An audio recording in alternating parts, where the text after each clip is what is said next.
Os nobres conjurados, nobres de Lisboa, tinham ido a Vila Viçosa e tinham convencido o Duque de Bragança, Dom João, a aceitar a coroa portuguesa. O novo rei mandou imediatamente reunir as cortes em Lisboa e pediu a todo o país que o ajudasse a defender a independência restaurada de Portugal. Ele próprio deu o exemplo, oferecendo todas as joias, e eram muitas e valiosas, que tinha acumulado no seu palácio de Vila Viçosa. Foi resolvido também nessas cortes entrar com 2 milhões de cruzados para as despesas da defesa nacional. Uma quantia superior a quaisquer valores que então tivessem sido orçamentados em Portugal.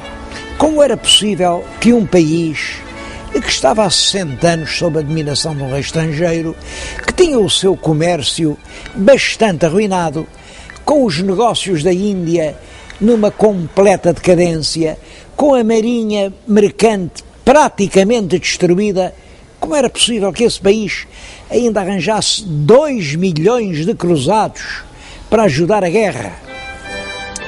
Bom, há uma palavra que explica tudo. Essa palavra é Brasil. Durante a dominação filipina, tinha aumentado muito a exploração económica do Brasil. Nos primeiros tempos eles apenas exportavam pau-brasil, mas não tardou que aproveitassem os terrenos férteis e instalassem os grandes engenhos de açúcar, depois as grandes plantações de tabaco e, em breve, aventureiros portugueses, os bandeirantes, rasgaram os caminhos do sertão e foram para o interior, onde criaram grandes manadas de gado que fizeram do Brasil o principal fornecedor de cabedais da Europa. Entretanto, em Portugal, a guerra continuava. Foi uma longa guerra que se prolongou durante 27 anos. Houve ocasiões de grande perigo, em que uma espécie de mobilização coletiva trazia às fileiras milhares de homens que eram armados à pressa e que travaram as grandes batalhas da Guerra da Restauração. Eu estou a falar-lhes nisto diante da porta da Fortaleza de Estremoz, porque as campanhas mais importantes deram-se aqui no Alentejo. Foi por esta porta que saíram as colunas de camponeses armados e soldados regulares que foram a correr e em Elvas obrigaram um exército com 30 mil soldados regulares que cercava completamente a cidade a levantar o cerco e entraram na cidade sitiada. Essa ajuda popular foi decisiva. Bom, também acontecia que do lado espanhol havia grandes dificuldades.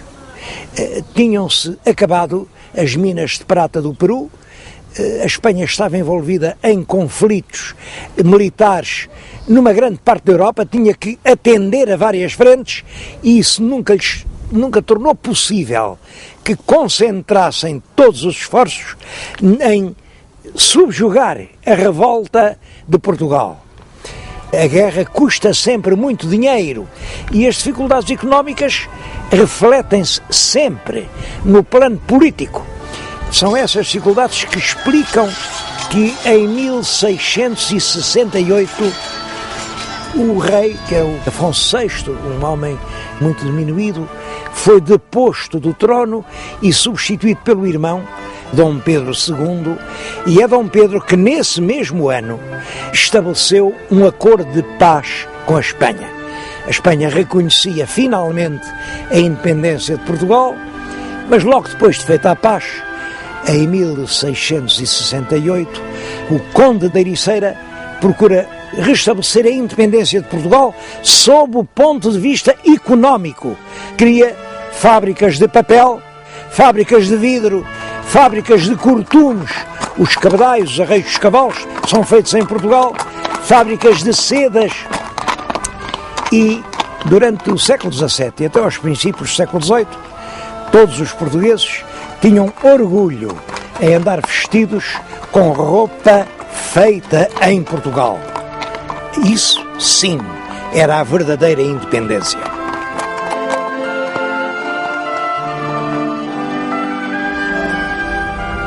Já nos últimos anos do século XVII, 1698-99, foram descobertos grandes aluviões de ouro numa região do Brasil que, a partir de então, recebeu o nome de Minas Gerais. O Brasil, até 1760, ano em que os aluviões começaram a esgotar-se, produziu cerca de 1000 toneladas de ouro. Tudo se resumiu a um enriquecimento temporário das finanças do Estado e à formação de algumas, mas poucas, fortunas particulares. O rei Dom João V, que reinou em Portugal durante toda a primeira metade do século XVIII, com esses recursos, promoveu a construção de algumas grandes obras públicas. A mais célebre é este convento e palácio de Mafra, que ocupa realmente quase todo o reinado e que absorveu uma grande parte dos recursos vindos do Brasil. Construiu-se no Rio de Janeiro o Palácio do Governo, que é também uma outra grande construção. Além disso, fez-se o Aqueduto das Águas Livres, mas esse já com dinheiro do Real d'Água, portanto um tributo popular. O rei também, com o dinheiro do Brasil, pôde intervir em alguns problemas europeus, como na Guerra da Sucessão de Espanha e, por exemplo, na defesa da Europa contra os turcos, na Batalha Naval do Cabo de Matapã, que destruiu a armada turca e salvou a Europa de uma ameaça iminente. Uma excelente imagem para ilustrar essa política de prestígio do rei Dom João V é o coche que está junto de mim. Chama-lhe o Coche dos Oceanos e foi construído para tomar parte numa embaixada mandada pelo rei de Portugal ao Papa no ano de 1716. Chamam-lhe Coche dos Oceanos porque na parte de trás tem o Oceano Atlântico a dar a mão ao Oceano Índico. E esta cena é presidida por Apolo. É uma alusão evidente ao papel que Portugal tinha tido nas navegações. Há aqui outros coches dessa época e, designadamente, um dos coches em que o próprio rei Dom João V se deslocava nas suas cerimónias na corte de Lisboa.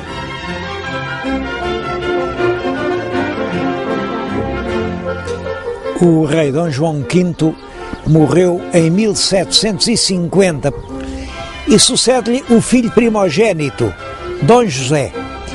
Nós pouco sabemos das ideias de Dom José, porque ele escolheu logo para o governo um homem que tinha uma certa experiência na vida diplomática. Esse homem chamava-se Sebastião José de Carvalho e Melo. Em recompensa dos seus serviços, o rei deu-lhe depois o título de Conde de Oeiras. Eu estou-lhes a falar em Oeiras, aqui em frente do palácio que ele mandou construir quando era ministro. Depois, o rei deu-lhe ainda o título de Marquês de Pombal. É das figuras mais discutidas da história portuguesa. A política pombalina obedece a 4 eixos fundamentais.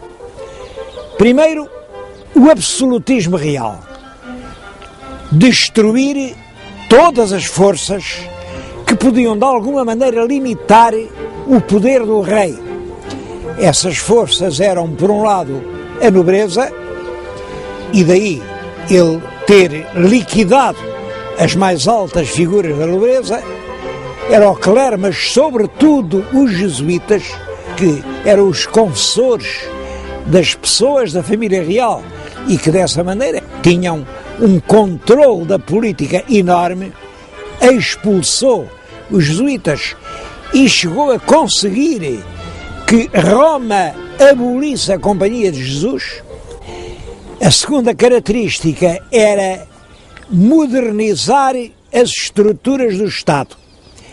O Estado que ele conheceu estava enfraquecido depois da Guerra da Independência.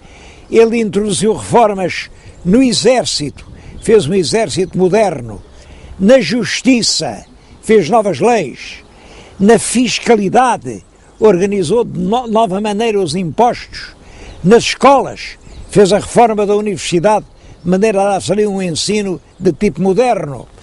Uma das reformas importantes que ele fez foi acabar com a distinção entre cristãos velhos e cristãos novos, distinção que no seu tempo já não fazia sentido nenhum.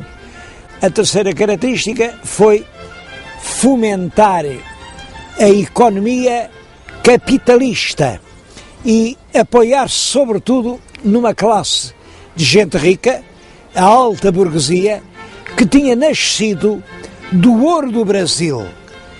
Funda grandes companhias para o comércio interno e externo. É especialmente importante a Companhia dos Vinhos do Alto Douro, que tinha o exclusivo da produção e venda do vinho do Porto. Até então eram os grandes empresários ingleses quem tinham nas suas mãos esse comércio. Depois, com a Companhia de Pombal, passa a ser o Estado e os empresários portugueses. A quarta tendência do consulado pombalino é uma tentativa de modernização do ensino em Portugal. Eram os jesuítas que tinham o ensino secundário, ele tentou substituir isso, sem êxito, pelo Colégio dos Nobres, e ele também tentou fazer uma reforma profunda da Universidade de Coimbra, baseada nos princípios modernos, do saber moderno.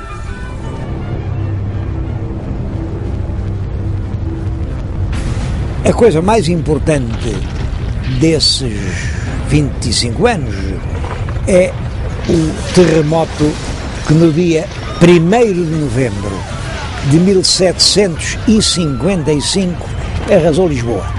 Foi realmente um sismo de extrema violência. A seguir ao sismo, um incêndio começou ali nos restauradores, varreu toda a cidade e o centro de Lisboa ficou reduzido a um montão de escombros fumegantes. Ele foi o único membro do governo que, perante a catástrofe, não fugiu de Lisboa. Permaneceu a trabalhar.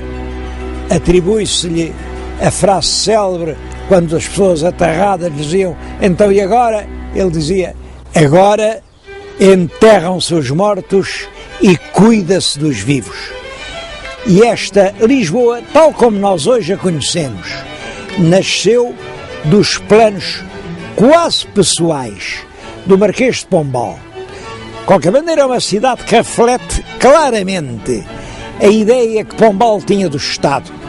Casas todas da mesma altura. Nem sequer as igrejas podem ser mais altas. Linhas retas, ângulos retos.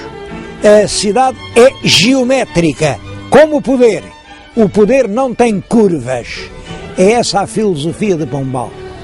Para impor essa filosofia, ele teve muitas vezes que usar de métodos brutais.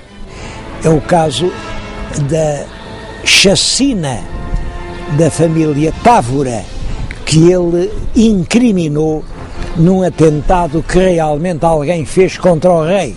Nunca ficou claro que os Távoras estivessem realmente metidos nisso, mas eles foram cruelmente executados num patíbulo armado em Belém.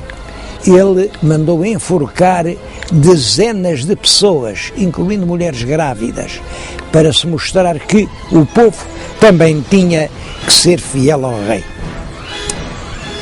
A ação de Pombal durou 27 anos, visto que, quando o rei morreu, em 1777, a rainha mandou-o julgar e não o condenou, atendendo aos serviços que ele tinha prestado ao rei Dom José, mas deixou-o no seu exílio de Pombal. A nova rainha quis manter durante o seu reinado os rumos fundamentais da época pombalina: proteção ao comércio, à navegação e à cultura. Eu penso que um bom lugar para falar da época de Dona Maria I é este em que estou, que é os jardins do Paço Real de Queluz. Esta fachada que estão a ver foi posta assim, com este aspecto, precisamente para o casamento da Rainha Dona Maria I.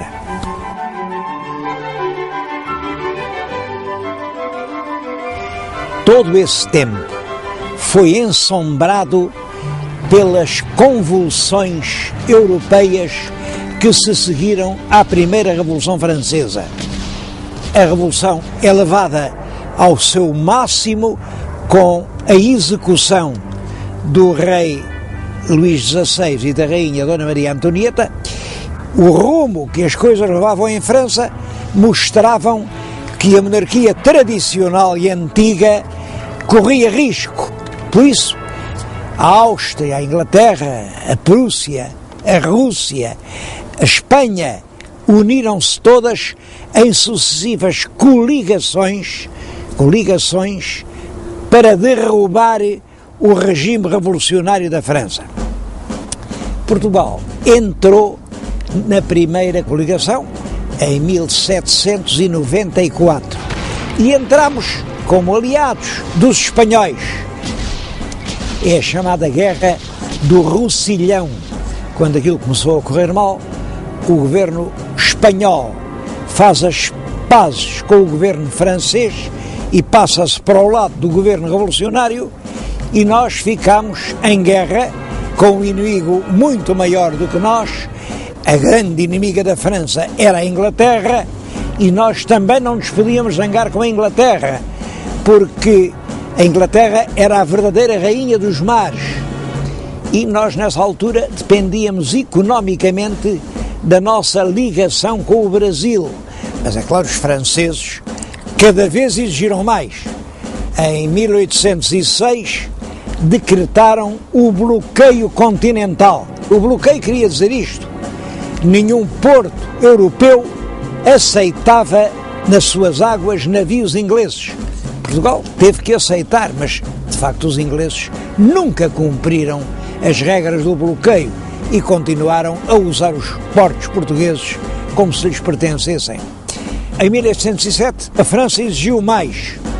Exigiu que Portugal declarasse a guerra à Inglaterra, que apreendesse todos os bens ingleses existentes em Portugal e que metesse na cadeia todos os cidadãos ingleses que se encontrassem em território português.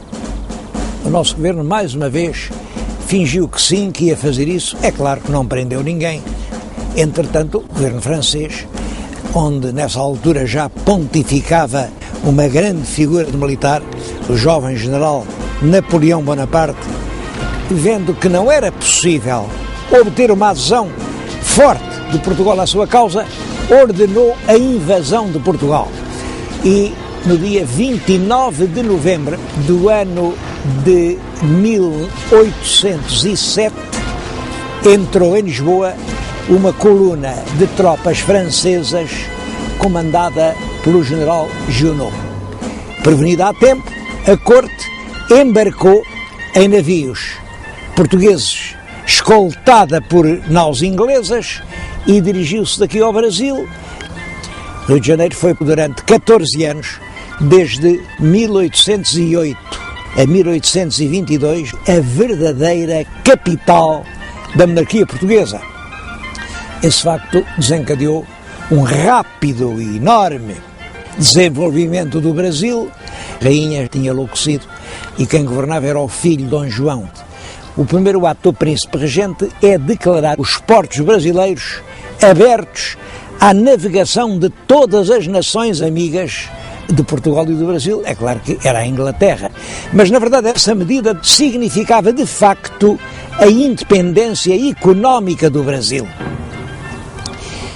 Em França, a política tinha evoluído muito, porque daquela república revolucionária e sangrenta tinha-se passado a um diretório, porque na base da revolução estava a classe média, a alta classe média, queria paz, queria ordem para fazer negócios.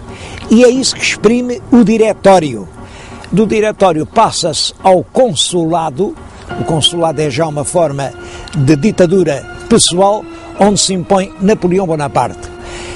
É Bonaparte quem tem um plano de reforma da Europa, sob a forma de uma grande monarquia de família. Dentro dessa ideia, ele nomeia o irmão José rei de Espanha. Esse facto provoca um levantamento brutal de toda a população espanhola. A data é o 2 de maio. Não há espanhol que não saiba de cor essa data, porque é o título de um famoso quadro de Goya, em que se vêem os militares franceses a fuzilarem os populares que nas ruas de Madrid andaram a assaltar soldados franceses. Os franceses são acusados e o governo inglês julgou que estava uma boa oportunidade para desembarcar as suas tropas na península, entrar em França e poder bater-se com Napoleão. Portanto, prepara um bom exército, 8.800 homens, sob as ordens de um general muito prestigioso, o Wellesley, e pretende desembarcá-los na Corunha.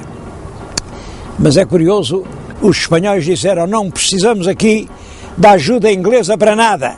E eles tiveram que reembarcar e vieram até à Figueira da Foz, daquela região de Lavos, e aí, entre os dias 1 e 5 de agosto de 1808, desembarcaram no território português.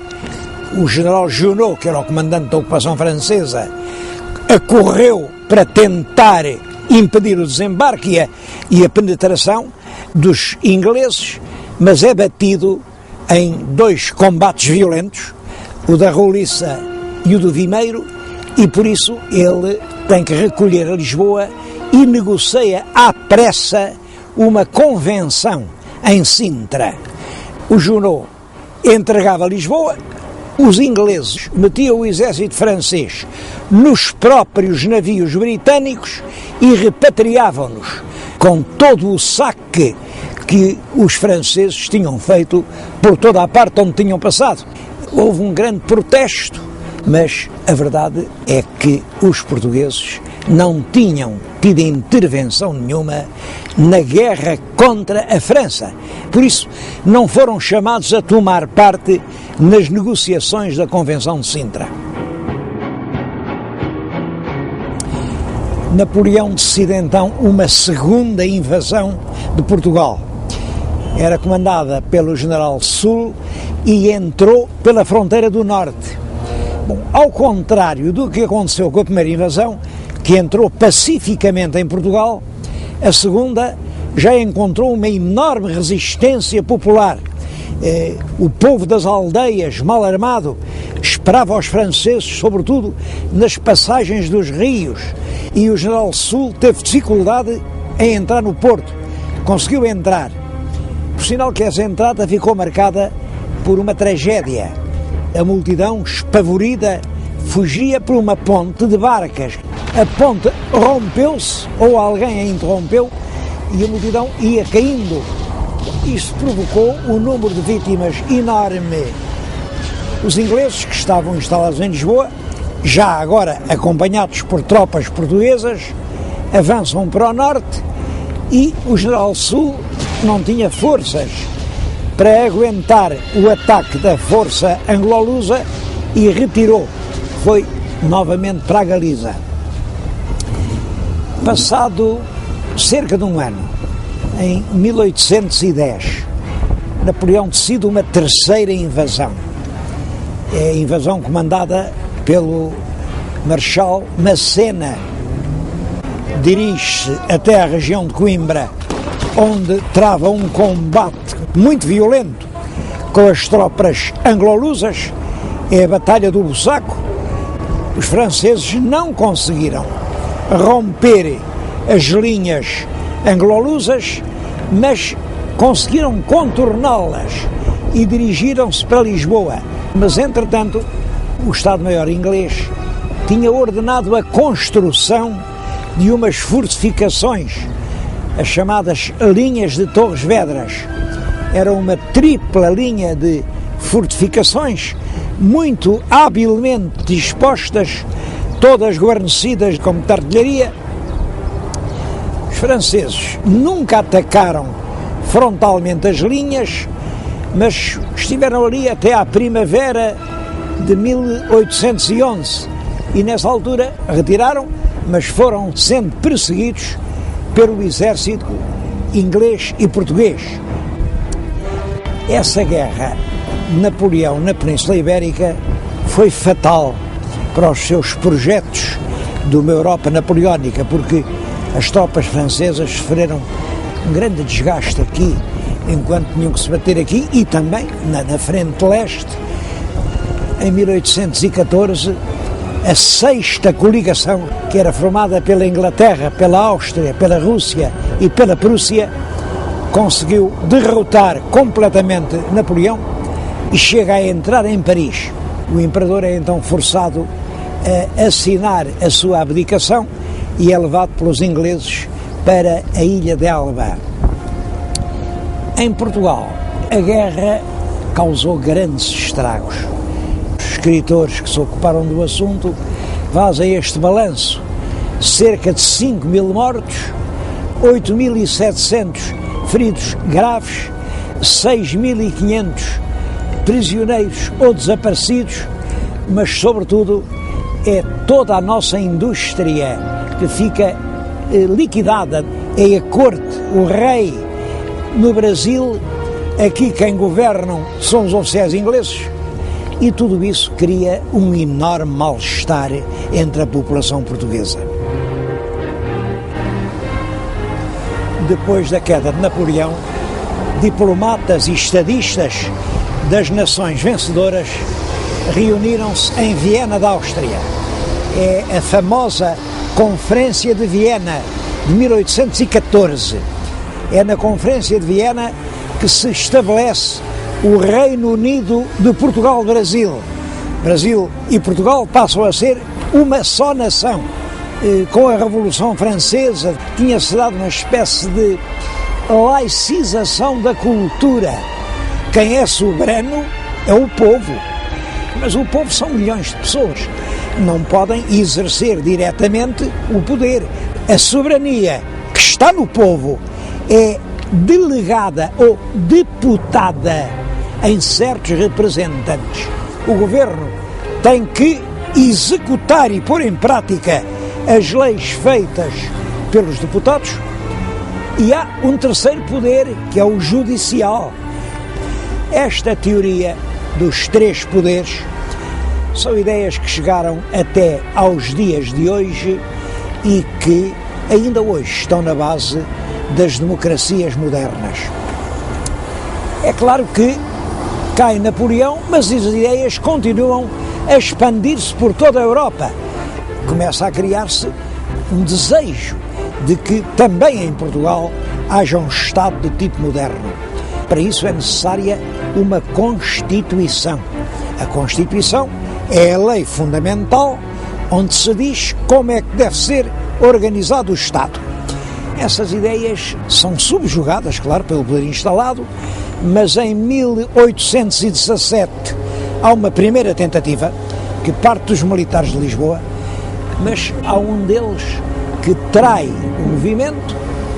Os conspiradores são presos e foram todos eles enforcados no Campo de Santana, que por isso ainda hoje se chama Campo dos Mártires da Pátria. De certo modo ligado à conspiração estava um militar de grande prestígio, Gomes Freire de Andrade. Era um general português que se tinha batido em França do lado de Napoleão, é certo, era grão-mestre da maçonaria portuguesa, e esse foi enforcado na Torre de São Julião da Barra. Essa repressão bastante brutal da conspiração de 1817, é claro que veio intensificar ainda mais o espírito de revolta. Foi aqui na cidade do Porto que um grupo de intelectuais, os intelectuais do Sinédrio, resolveram fazer uma revolução liberal. Essa revolução eclodiu na manhã do dia 24 de agosto de 1820. Na proclamação da revolta dizia-se: vamos convocar cortes para fazer uma Constituição, cuja falta é a origem de todos os nossos males. A revolta triunfou no Porto, pouco depois teve a adesão de Lisboa e todo o país aderiu ao movimento e assim foram eleitas as Cortes para fazer a Constituição de 1822. As Cortes Constituintes foram convocadas, reuniram-se em Lisboa, aqui neste Palácio das Necessidades. Estou-lhes a falar num ponto do Palácio que fazia parte exatamente da sala onde estiveram reunidos os deputados das Constituintes de 1820, e a primeira preocupação é realmente o problema do rei. O rei está no Brasil e as Cortes não admitem que o rei esteja no Brasil. Portanto, intimam-no a regressar a Portugal. O rei Dom João VI aceitou a intimação, embarcou, mas antes disso designou o filho mais velho, Dom Pedro, como regente do Brasil. As Cortes aqui entendiam que o rei não podia designar regentes e, portanto, destituíram-no e exigiram que também o príncipe Dom Pedro regressasse a Portugal. A forma como os assuntos do Brasil foram tratados aqui nestas Cortes revela um completo desconhecimento da realidade brasileira. Perante a ordem de voltar a Portugal, o príncipe Dom Pedro, regente do Brasil, não a aceitou. E no dia 7 de setembro de 1822, quando ia de Santos para São Paulo, no lugar de Ipiranga, fez a famosa proclamação: camaradas, as Cortes de Lisboa querem escravizar o Brasil. Cumpre, portanto, declarar já a sua independência. Estamos definitivamente separados de Portugal. Independência ou morte, seja a nossa divisa. Este movimento tinha o apoio de todos os setores políticos do Brasil, tinha também o apoio discreto da diplomacia inglesa e Portugal nada pôde fazer para obstar à imediata independência do Brasil.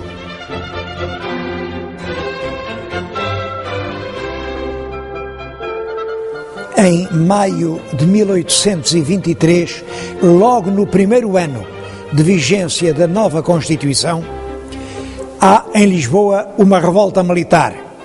Ficou conhecida pelo nome de Vila Francada, porque o projeto era levar os regimentos da guarnição de Lisboa a saírem da capital, irem-se concentrar em Vila Franca de Xira, e realmente em Lisboa ficou só o Parlamento, que realmente se viu impedido de funcionar.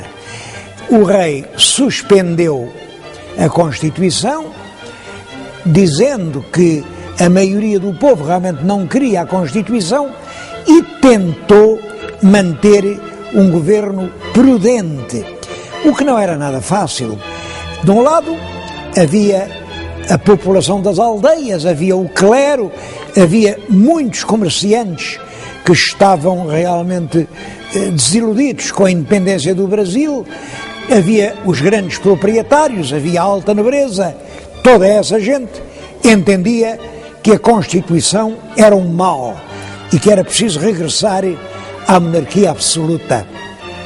Mas também havia as camadas intelectualmente mais evoluídas, uma grande maioria de estudantes da universidade, uma parte pequena do clero, um grande número de oficiais do exército que já estava nessa altura muito doutrinado pela maçonaria, e toda essa gente entendia que a história nunca anda para trás. Era fatal que Portugal entrasse na via das nações modernas com uma Constituição. Dom João VI, discretamente, tentava fazer uma política que contentasse a gregos e a troianos. É isso que provoca uma segunda revolta. A revolta da Abrilada, chama-se-lhe Abrilada porque foi no dia 30 de abril de 1824. Agora é o infante Dom Miguel que reúne na Praça do Rossio todos os regimentos da guarnição de Lisboa, vai à casa dos ministros do rei, prende-os e exige abertamente uma mudança de política mais clara. Quem salvou a situação foi o corpo diplomático. Eu estou-lhes a falar agora no Palácio da Bem-Posta. Vem aqui o corpo diplomático, entram forçando as guardas, levam o rei para uma grande nau inglesa que estava fundeada no Tejo, e é desse navio, agora já com a proteção dos ingleses, que o rei chama a bordo o infante rebelde Dom Miguel e lhe dá ordem para sair do país. O infante, sem forças, teve que cumprir a ordem real e exilou-se em Viena da Áustria, onde ficou até 1826, que é a data da morte do rei Dom João VI. O rei deixa 2 filhos varões, Dom Pedro e Dom Miguel. Dom Pedro é o primogênito que deve suceder a seu pai. Mas Dom Pedro não iria trocar o seu trono imperial brasileiro, onde estava com todo o poder, e mesmo que ele quisesse fazer isso, não poderia, porque os brasileiros não consentiriam que o seu imperador fosse outra vez rei de Portugal, porque isso podia representar um perigo para a sua independência. Pouco antes de morrer, Dom João VI assina um decreto nomeando uma junta de regência que é presidida pela infanta Dona Isabel Maria e que é constituída por políticos muito moderados. A junta de regência o que faz é mandar uma delegação ao Brasil para pedir a Dom Pedro que esclareça a situação. E Dom Pedro julga encontrar uma solução que vai agradar a todos. E para isso estabelece o seguinte: o irmão Dom Miguel deve casar com a filha dele, Dom Pedro, a princesa Dona Maria da Glória, que nessa altura tem apenas 7 anos de idade. Depois de jurar os esponsais, deve voltar a Lisboa, passar a exercer a regência do reino durante a minoridade da rainha e, além disso, deve jurar cumprir a Carta Constitucional. A grande diferença entre a Constituição, que sai do povo e é imposta ao rei, e a Carta Constitucional, que é outorgada pelo rei e concedida ao povo, está exatamente no papel do rei, que é o verdadeiro soberano, embora mantenha uma Câmara de Deputados e uma Câmara de Pares. Dom Miguel, em Viena, recebe essas notícias, celebra os tais esponsais, jura a carta e todos confiam em que a paz vai reinar em Portugal. Mas aqui a rainha Dona Carlota Joaquina também não tinha perdido o tempo. Era ela quem estava à frente dos elementos que pretendiam manter um estatuto de monarquia absoluta. Portanto, quando Dom Miguel chega, ele é recebido com grandes manifestações populares e com o pedido de que se faça aclamar já rei, mas rei absoluto. Ele aceitou isso e no dia 18 de julho de 1828, foi aclamado rei de Portugal. A partir desse momento, o nosso país vê-se numa triste situação. É que tem dois monarcas. De um lado é Dom Miguel, que está a reinar de facto no território português. Do outro lado é a jovem rainha, Dona Maria II, ainda apenas na infância, e que andava lá nos seus exílios por França, pela Inglaterra. Quando se soube em Coimbra que Dom Miguel era rei absoluto, a Universidade resolveu mandar uma deputação a Lisboa para felicitar o rei. Podem calcular a indignação que isso causou nos estudantes liberais. E então um grupo de estudantes resolveu não deixar que os lentes chegassem a Lisboa. Assaltou-os um pinhal em Condeixa, matou 2, feriu 4.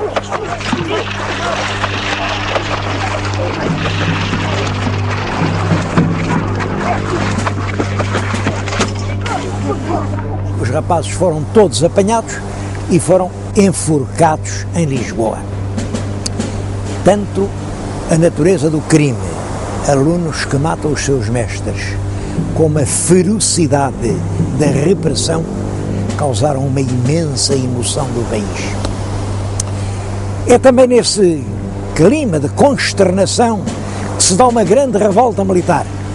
Os oficiais, em grande número, mais cultos, já eram liberais, e os quartéis de toda a parte, quase todos eles, tomaram posição contra Dom Miguel. Eu estou a falar-vos aqui exatamente num quartel desse tempo. É o Forte de São João Batista, em Vila do Conde, que era uma unidade militar muito importante no século XIX. É uma das muitas que tomaram voz pela rainha Dona Maria. A revolta, durante várias semanas, esteve hesitante. A maior parte parece que estava pela rainha, mas de facto a cabeça da revolta, que estava no Porto, não foi capaz de decidir com coragem a situação. Lisboa manda avançar tropas sobre a cidade do Porto e os dirigentes do movimento portuense fugiram. Essa fuga também ficou famosa. Deram-lhe o nome de a Belfastada. Belfastada é uma palavra que vem do nome de um vapor inglês que estava no Douro, o vapor Belfast, onde toda aquela gente se mete e fogem todos para a Inglaterra.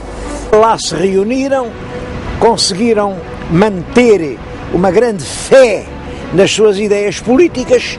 Depois foram-se agrupando nos Açores, a cidade de Angra, que tinha sempre permanecido fiel ao liberalismo. E, entretanto, aqui em Portugal, o regime miguelista entrava pelo caminho do terror. Entretanto, também no Brasil, as coisas não corriam bem. Dom Pedro incompatibilizou-se com o seu próprio governo, resolve abdicar no filho, Dom Pedro II, vem para a Europa apenas com o título de Duque de Bragança e com o pretexto de vir defender os interesses da filha Dona Maria ao trono de Portugal.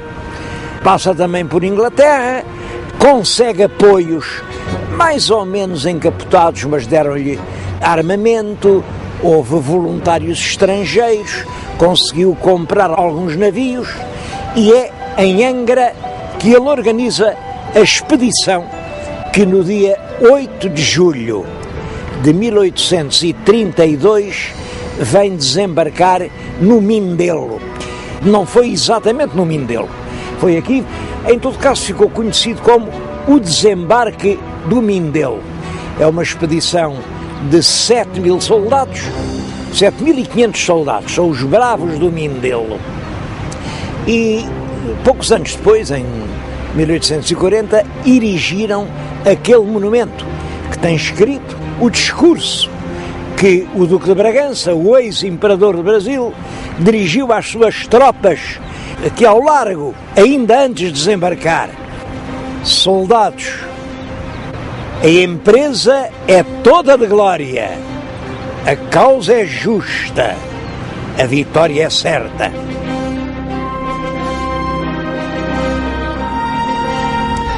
Dali marchou para a cidade do Porto, onde entrou sem encontrar qualquer oposição.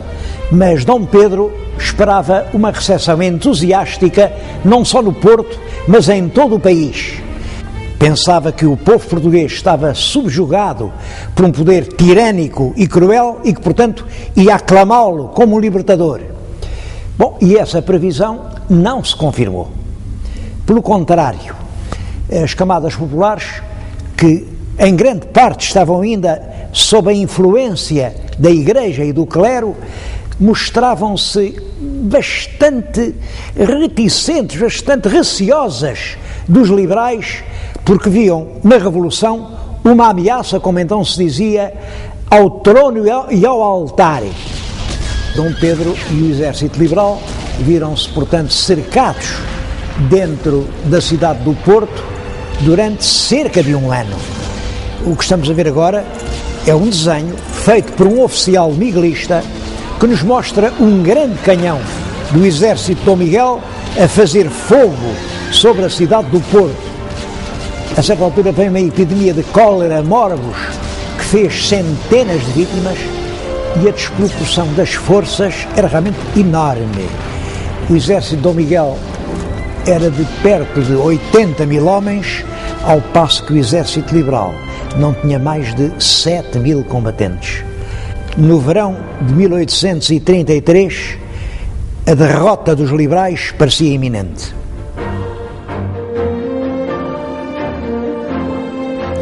O comando liberal, para aliviar a enorme pressão que estava a ser feita sobre o Porto, resolveu embarcar algumas tropas para as ir desembarcar no sul do país e dessa forma atrair lá uma parte do exército miguelista que estava a atacar o Porto. Sai uma pequena expedição por mar, vai desembarcar no Algarve, no sítio de Cacela a Velha.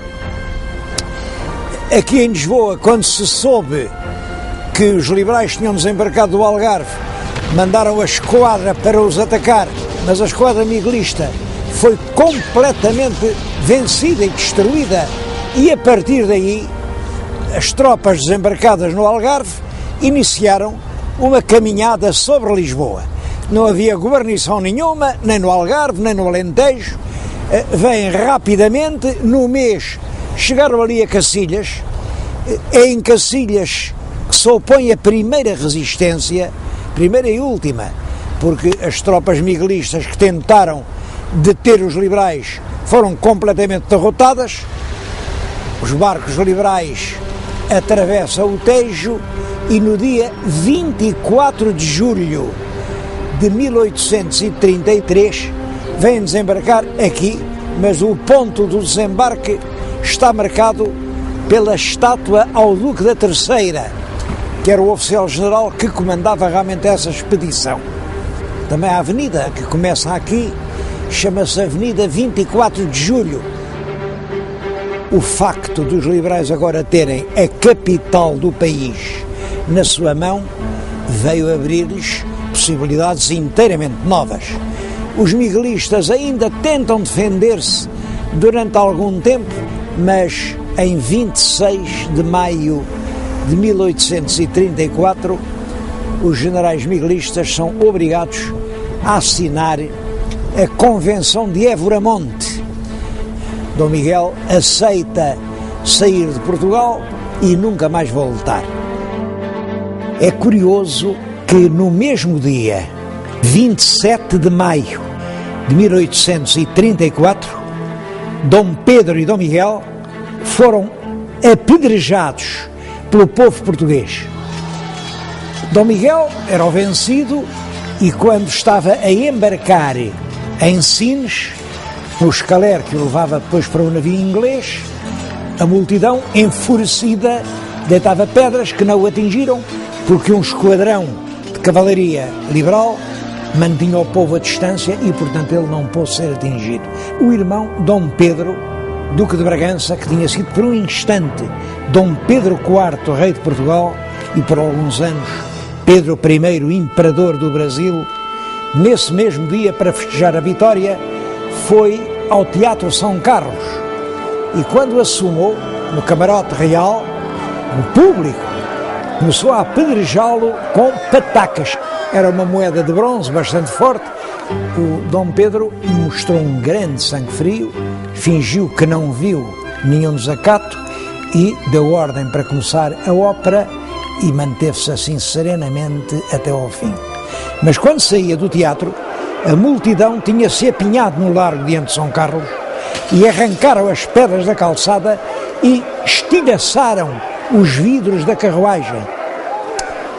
Os burgueses de sobrecasaca que enchiam a plateia de São Carlos não compreendiam que Dom Pedro tivesse sido tão generoso para com seu irmão Miguel. Entendiam que o devia prender e enforcar, como aliás Dom Miguel tinha mandado enforcar tanta gente. Nessa noite, desgostoso, Dom Pedro regressa numa carruagem a Queluz, deitou-se e teve a sua primeira hemoptise. A hemoptise é uma golfada de sangue pela boca. Durante os trabalhos violentos da Guerra Civil, ele tinha sido atingido por uma tuberculose pulmonar que não tinha curado. Nem então a medicina tinha maneira de curar. Este é o quarto Dom Quixote. É realmente uma das divisões mais bonitas da nossa arquitetura do século XVIII.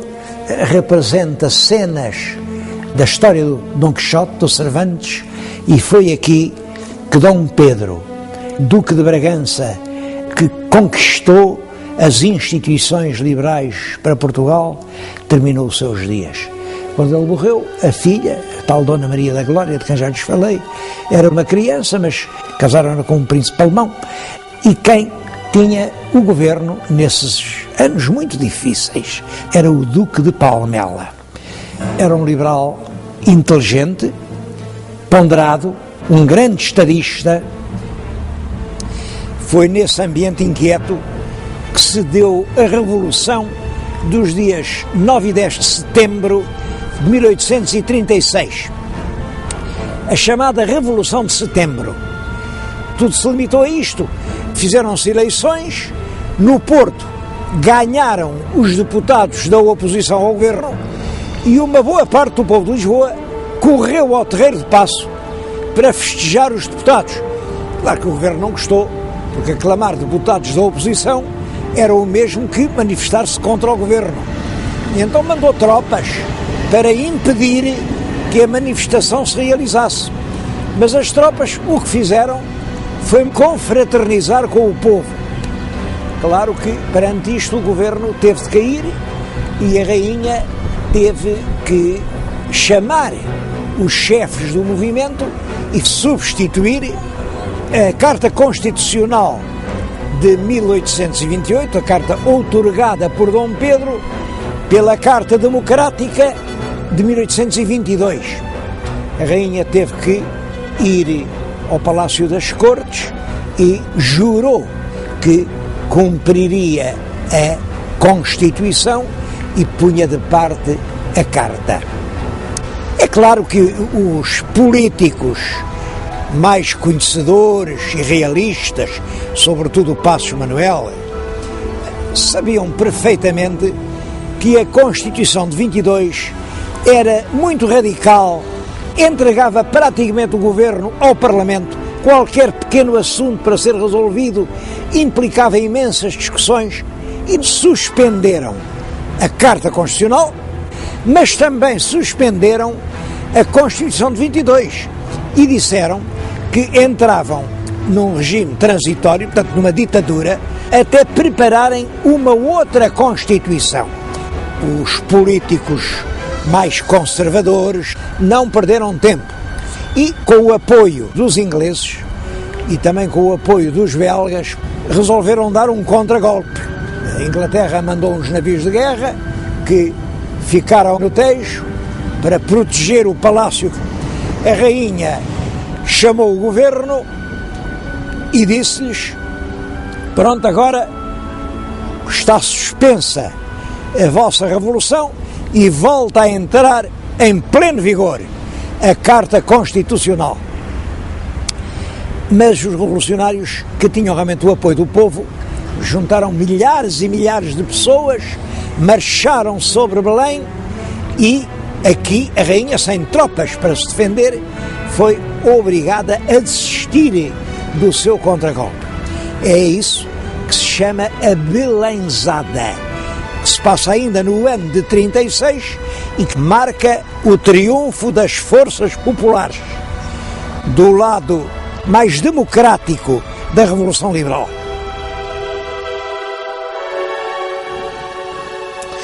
Depois de falhada a tentativa da Belenzada, entrou-se num período de rápidos progressos materiais e de progressos também na cultura. O governo fez medidas de proteção ao ensino primário e criou muitas escolas. É nessa altura que são fundados os primeiros liceus portugueses. É fundada a Academia de Belas Artes no Porto, a Escola do Exército em Lisboa e, em especial, a Escola Politécnica de Lisboa, que veio instalar-se no mesmo edifício onde o Marquês de Pombal tinha instalado o Colégio dos Nobres. Já o Pombal utilizou o edifício que tinha sido construído pelos jesuítas para o noviciado da Cotovia. O homem que está à frente de toda essa política de grandes melhoramentos é Passos Manuel, que é realmente um homem lúcido, mas que abandona o governo. Ele preparou o texto de um decreto para o Parlamento em que criava o lugar de subsecretário de Estado, porque entendia que os ministros tinham muito que fazer e tinham que ser coadjuvados por subsecretários de Estado. O Parlamento entendeu que era despesa a mais e reprovou o decreto. Então, o Passos Manuel, o nome dele era Manuel da Silva Passos, abandonou o governo. A situação política continuava muito crispada. O Marechal Saldanha e o Marechal Duque da Terceira, à frente da maioria do exército, tentam apoderar-se de Lisboa. Mas o governo dispunha de tropas e até dos batalhões populares, fez-lhes frente e vieram a travar uma batalha sangrenta, morreu muita gente no chão da feira, perto da Vila da Batalha. Foram derrotados e abandonaram o país. Entretanto, em Lisboa, tinham já concluído a nova Constituição de 1838. Tentava estabelecer realmente harmonia entre as várias tendências políticas do país, mas pouco tempo durou, porque, entretanto, Costa Cabral, o Ministro da Justiça, no Porto, proclama solenemente em vigor a Carta Constitucional.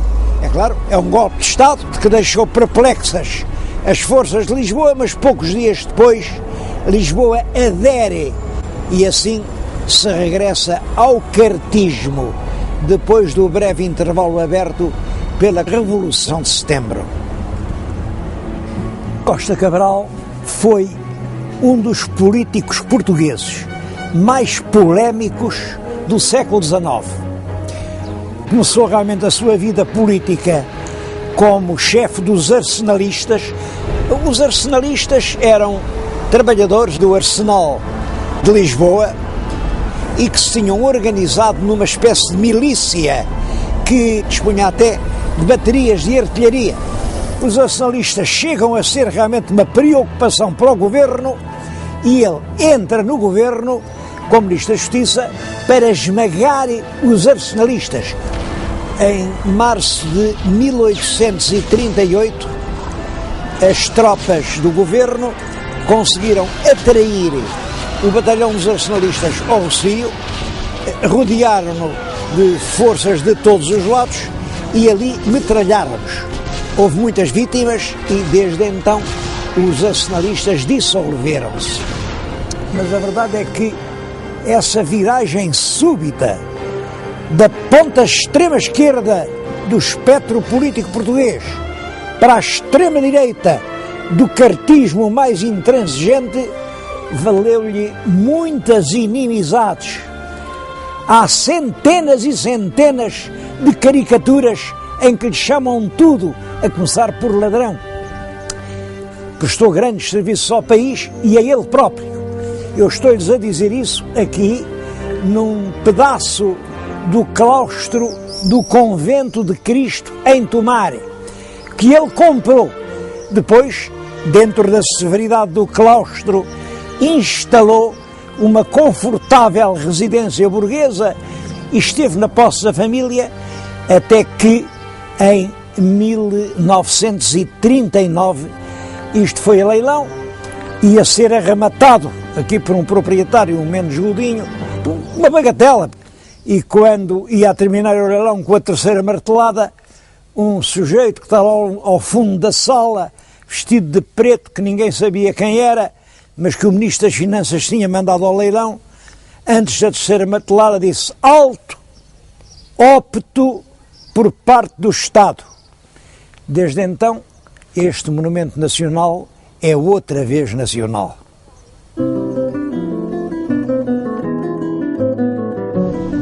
Algumas das leis de Costa Cabral, como a lei que mandava elaborar as matrizes do registro predial, outra lei que proibia o enterramento dos cadáveres dentro das igrejas. Claro que esse enterramento era uma fonte de doenças. Bom, mas essas leis provocaram nas regiões, enfim, menos desenvolvidas do país um grande descontentamento popular.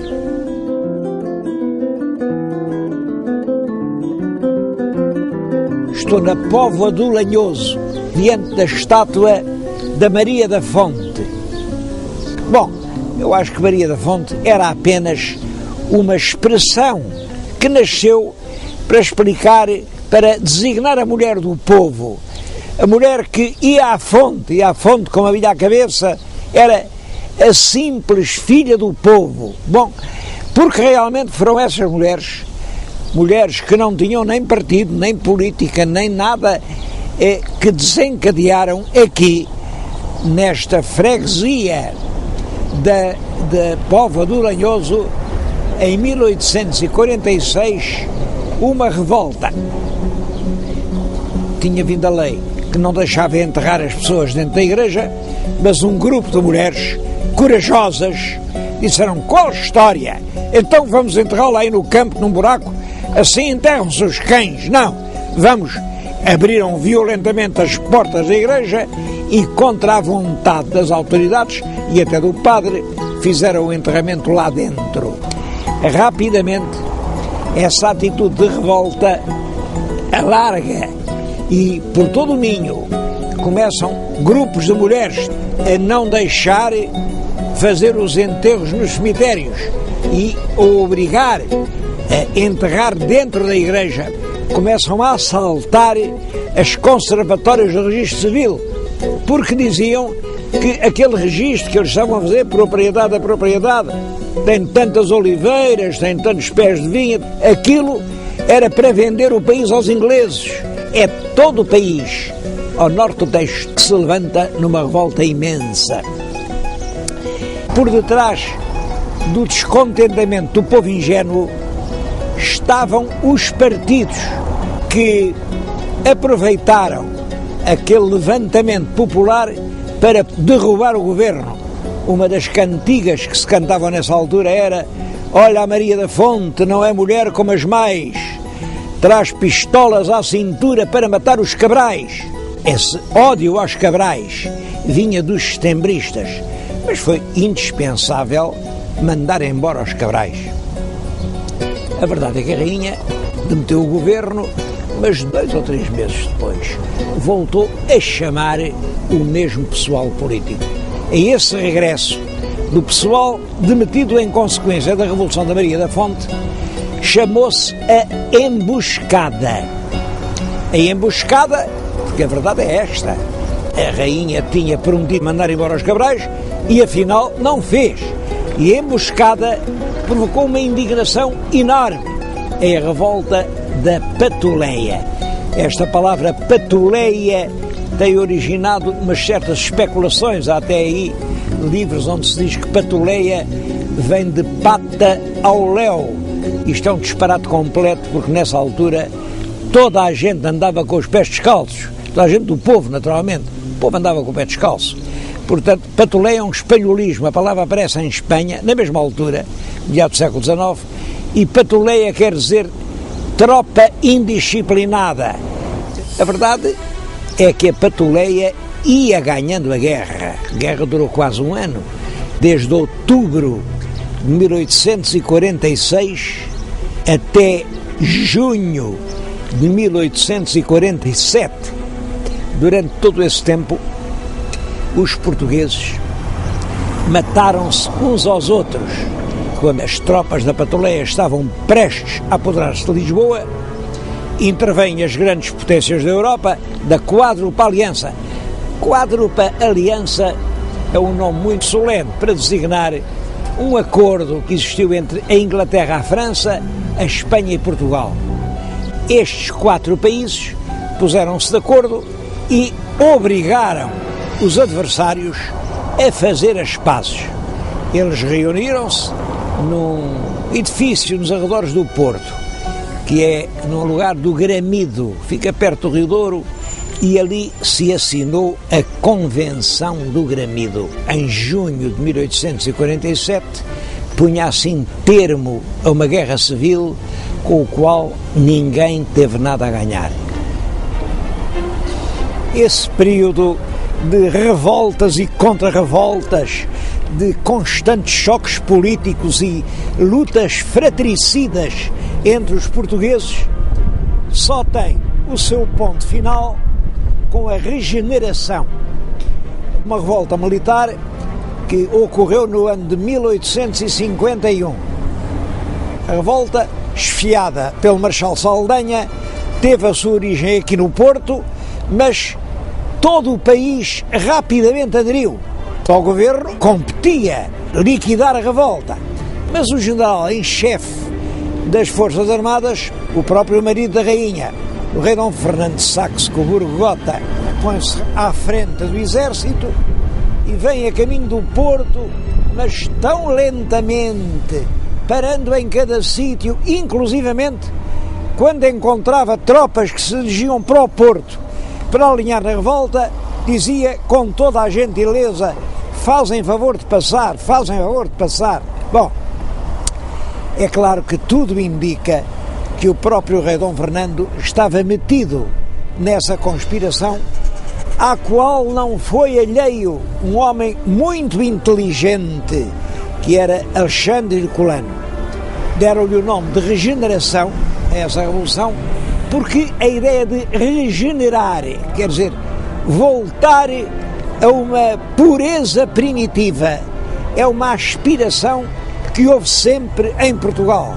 Chamou-se regeneração à Revolução de 1820, chamou-se regeneração à usurpação de 1828, chamou-se regeneração ao triunfo liberal, chama-se regeneração agora, esta revolta de 51, vai-se chamar sempre regeneração a toda a transformação política, o que significa todas elas pretendem que estão a voltar a um passado, mas a um passado limpo de todos os seus males, de todos os seus vícios. Logo no ano seguinte, em 1852, foi decretado um ato adicional à Carta Constitucional, que veio atenuar muito as discordâncias que havia entre cartistas e setembristas.